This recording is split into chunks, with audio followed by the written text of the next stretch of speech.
দেহ মনের সুদূর পারে হারিয়ে ফেলি আপনারে, গানের সুরে আমার মুক্তি ঊর্ধ্বে ভাসে এই আকাশে, আমার মুক্তি আলোয় আলোয়। মুক্তি, তিনি কি পেলেন মুক্তি, নাকি আরও দায়িত্ব বাড়ল তার পরপারে নতুনভাবে? হ্যালো বন্ধুরা, আমি কুশল সেন চলে এসেছি কুশলের আড্ডাঘর নিয়ে। আজকে ঠিক কোনো গপ্প নয়, বলা চলে তার লেখায় স্মরণ করা তাকে। তিনি বুদ্ধদেব ভট্টাচার্য। দীর্ঘ রাজনৈতিক জীবনের নানা টানাপোড়েন সামলে সেই মানুষটা আজ নিশ্চিন্ত এক অজানা ঘুমের দেশে পাড়ি দিলেন। ন্যাশনাল বুক এজেন্সি প্রাইভেট লিমিটেড থেকে প্রকাশিত তার লেখা বই ফিরে দেখার কিছু অংশ তার রচনায়। বলা চলে ফের তাকেই ফিরে দেখা। কলকাতায় সিটি অফ জয়ের শুটিং নিয়ে জলঘোলা হচ্ছিল। নামজাদা অভিনেত্রী শাবানা আজমি আমাকে ফোন করলেন বারবার, সরকারের সহযোগিতা চাই। ল্যাপিয়ারের মূল গ্রন্থটি সম্পর্কে আমার বৃত্তৃষ্ণা, ভুলে ভরা ও বর্ণবিদ্বেষী চিত্রনাট্যটিও আমাকে পাঠানো হয়েছে। আমি জানালাম রাজ্য সরকার বিধিনিষেধ আরোপ করবে না, কিন্তু উষ্ণ অভ্যর্থনা জানাতে অপারগ। এ সত্ত্বেও তীব্র প্রচারের ঝড় বইছে বিদেশিদের সঙ্গে বাম সরকারের এই ব্যবহারের।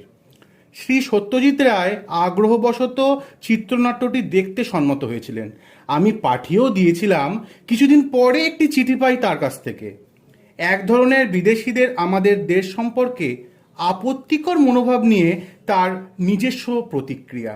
গোটা ঘটনা প্রবাহের মধ্যে সত্যজিৎ রায়ের নীরবতা সরকারের অবস্থানকেই পরোক্ষে সমর্থন জানানোয় আমার মনোবলকেও বাড়িয়ে দেয় তা।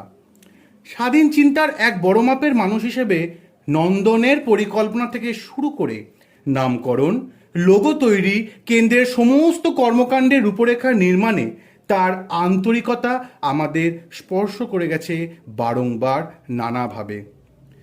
তোমরা কি জানো বন্ধুরা, সংস্কৃতি জগতের বামপন্থার সঙ্গেই যারা যুক্ত ছিলেন তাদের অন্যতম শ্রী মৃণাল সেন রাজ্যের বামফ্রন্ট সরকার সম্পর্কে শুরু থেকেই সদর্থক ছিলেন।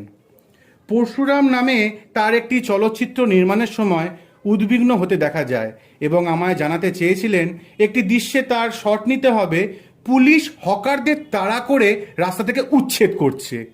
এর ফলে সরকারের সম্ভাব্য প্রতিক্রিয়া কি হতে পারে তিনি তা জানতে চান। আমি তাকে আশ্বস্ত করি তার স্বাধীন চলচ্চিত্র নির্মাণে কেউ হস্তক্ষেপ করবে না বলে। কোনো বাধা বিপত্তিও আসেনি। বরং সরকার গঠন হওয়ার পরে সদ্য প্রয়াত ঋত্বিক ঘটকের শিল্পকর্মগুলি নিয়ে বিরাট সমস্যার মুখোমুখি হয়েছিলাম। অধিকাংশ ফিল্ম পড়ে আছে ভিন্ন ভিন্ন মালিকানার নিশ্চয়তার কাছে। অনিশ্চয়তার সেই মুখে ঘটকের পরিবারবর্গ স্ত্রী ও ছেলে নিয়ে একটি ট্রাস্ট গঠন করে দীর্ঘ আইনি পথে সেগুলিকে যদি একে একে সম্ভব করা যায় উদ্ধার করা। তিতাস একটি নদীর নাম চলচ্চিত্রটি রাজ্য সরকার নিজেই সংগ্রহ করে বাংলাদেশ থেকে। সরকারের দায়িত্ব নেবার পর একটি অদ্ভুত সমস্যার মুখে পড়ি। আগের কংগ্রেস সরকার শ্রী তরুণ মজুমদারের সঙ্গে চুক্তি করেছিল তারাশঙ্কর বন্দ্যোপাধ্যায়ের গণদেবতার চলচ্চিত্রায়ন নিয়ে। পরিচালক মজুমদার কাজও শুরু করেছিলেন, কিন্তু যে পরিমাণ অর্থের চুক্তি ছিল তিনি সবটা পাননি। প্রশ্ন আসলো, এখন কি হবে? অনেক রকম পরামর্শ আমি তখন পেতে শুরু করি। শ্রী মজুমদারের সঙ্গে সাক্ষাতের পর আমি সিদ্ধান্ত করি যে আমাদের সরকার প্রাপ্য টাকা মিটিয়ে দেবে। শ্রী মজুমদারের গণদেবতা বাণিজ্যিকভাবে সফল হয়েছিল। পারস্পরিক সম্মানবোধের মধ্যে দিয়ে পরিচালকের সঙ্গে আমার সুসম্পর্কও গড়ে ওঠে। রাজনৈতিক মতানৈক্য সংঘাত সৃষ্টি হলেও শ্রী উৎপল দত্ত সবসময় বিশেষ সম্মানের আসনে প্রতিষ্ঠিত ছিলেন। প্রকৃতপক্ষে তার গড়ে তোলা ঘরানা বাংলা নাট্যজগতে একদল দিকপালকে জড়ো করেছিল। তাপস সেন আমার মনে আছে সেই সময় ছিলেন আমার অন্যতম পরামর্শদাতা শোভা সেন, শেখর চট্টোপাধ্যায়, জ্ঞানেশ মুখার্জি, রবি ঘোষ, জোছন দস্তিদার ছিলেন বামফ্রন্ট সরকারের আন্তরিক বন্ধু। সলিল চৌধুরী ও হেমাঙ্গ বিশ্বাস ছিলেন কাছের মানুষ। বাংলা নাট্যজগতে মিনার্বা থিয়েটার একটি জনপ্রিয় কেন্দ্র, আর মিনার্বা মানেই উৎপল দত্ত। আমার আন্তরিক প্রচেষ্টা ছিল বন্ধ হয়ে যাওয়া অচল মিনার্বাকে ফের সচল করা। অধিগ্রহণ করে মঞ্চশালার সার্বিক সংস্কারও সম্ভব হয়। কিন্তু আমার সারা জীবনের আফসোস, উৎপলবাবুর হাতে তুলে দিতে পারিনি সেই তার স্বাদের মিনার্ভা। প্রকৃতপক্ষে রাজ্য সরকারের লক্ষ্য ছিল সংস্কৃতি জগতের সমস্ত গুণীজনের ও তাদের পৃষ্ঠপোষকতা। এই সূত্রেই রবিশঙ্কর আমজাদ আলীর সঙ্গে সুসম্পর্কও গড়ে উঠেছিল। দেবব্রত বিশ্বাস, কণিকা বন্দ্যোপাধ্যায়, সুচিত্রা মিত্র, হেমন্ত মুখার্জি, সন্ধ্যা মুখার্জি, মান্নাদের মতন শিল্পীদের সঙ্গেও। শ্রী দেবব্রত বিশ্বাসের বাসগৃহের সংকট তৈরি হলো তখন। চিরকালের বাড়িওয়ালা ভাড়াটে বিরোধ। শিল্পী তখন খুবই উদ্বিগ্ন। আমরা ঠিক করলাম প্রয়োজনে তার বাড়ি অধিগ্রহণ করে তার হাতে তুলে দেব। তিনি একদিন আমাকে বললেন, তুমি পারবা না, তুমি হইলা পোলাপান মন্ত্রী। শেষ পর্যন্ত অধিগ্রহণের নোটিশও জারি হলো, কিন্তু তার আগেই মৃত্যু এসে নিয়ে চলে গেল তাকে।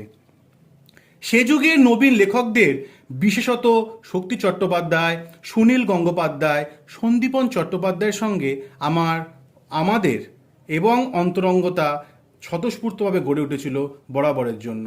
সমরেশ বসুর সঙ্গে সম্পর্ক তখন ছিল আমাদের বন্ধুত্বপূর্ণ। সুধী প্রধানের মতো ব্যক্তিত্বের কাছেও লোকসংস্কৃতির জগৎ নতুন করে বুঝতে চেষ্টা করেছি। চিন্মোহন সেহানবিশের পরামর্শ থেকেও কখনো আমরা বঞ্চিত হইনি। উচ্চশিক্ষা দপ্তর থেকে সম্পূর্ণ রবীন্দ্র রচনাবলী প্রকাশ করার কাজ শুরু হয়েছে তখন। শুভেন্দু মুখার্জি অক্লান্ত পরিশ্রম করে চলেছেন। শিশুদের জন্য বেরিয়েছে আলোর ফুলকি, খুবই জনপ্রিয় হয়েছে, চাহিদাও খুব। স্বাধীনতা সংগ্রামের চিত্র সম্বলিত ইতিহাসের একটি প্রকাশনা হয়েছে। একদিকে ঐতিহ্য, অন্যদিকে নতুন চিন্তা, খোলা মনে এগোতে চেষ্টা করেছি বরাবরের জন্য। সংস্কৃতির বিভিন্ন শাখার সংস্কারের এবং সরকারের পৃষ্ঠপোষকতায় লক্ষ্যে তখন একাডেমি ও স্বশাসিত সংস্থাগুলি গড়ে উঠতে শুরু করেছে। শ্রী অন্নদাশঙ্কর রায়ের মতন ব্যক্তিত্ব বাংলা একাডেমির সভাপতিত্ব করেছেন স্বাধীনভাবে। কোনো বিরোধ বিসংবাদে জড়াতে হয়নি রাজ্য সরকারকে। নাট্য একাডেমি স্বমহিমায় কাজ করে চলেছে। মোহিত চট্টোপাধ্যায়, মনোজ মিত্র, বিভাস চক্রবর্তী, রুদ্রপ্রসাদ সেনগুপ্ত, অশোক মুখার্জি, নীলকণ্ঠ সেনগুপ্তর মতন ব্যক্তিত্ব স্বেচ্ছায় তাদের সময় দিয়ে চলেছেন অক্লান্ত পরিশ্রমের মাধ্যমে। শ্রী শম্ভু মিত্রর সঙ্গে সাধ্যমতো চেষ্টা করেছি সরকারের সুসম্পর্কটিকে বজায় রাখতে। আমি ব্যক্তিগতভাবে তার কাছে অনুরোধ রেখেছিলাম রক্তকরবী নাটকটি নতুন করে প্রযোজনার, এর চলচ্চিত্রায়নেরও প্রস্তাব রেখেছিলাম। উনি ওনার নিজস্ব ভঙ্গিতে সন্দেহ প্রকাশ করে বলেছিলেন, আমি এখন পারবো কি? প্রয়োজনে রঙিন চলচ্চিত্র নির্মাণের জন্য ল্যাবরেটরি গড়ে তোলায় প্রথম দায়িত্ব নিতে হয়েছিল রাজ্য সরকারকেই। অর্থমন্ত্রী ডক্টর মিত্র উৎসাহ জুগিয়েছিলেন।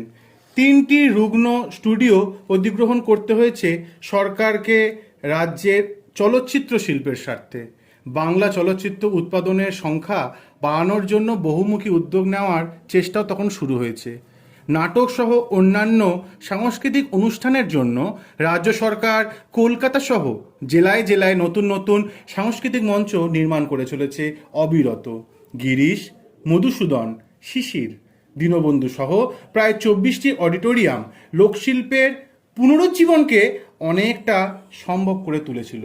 আর মনে রাখতে হবে বন্ধুরা, ফণীভূষণ বিদ্যাবিনোদ যাত্রামঞ্চ সূচনা কিন্তু বুদ্ধদেব ভট্টাচার্যের হাত ধরেই। বহুত্ববাদকে মেনে নিয়ে শত পুষ্প বিকশিত হোক, এই ছিল আমাদের সাংস্কৃতিক কার্যক্রমের মূল দর্শন।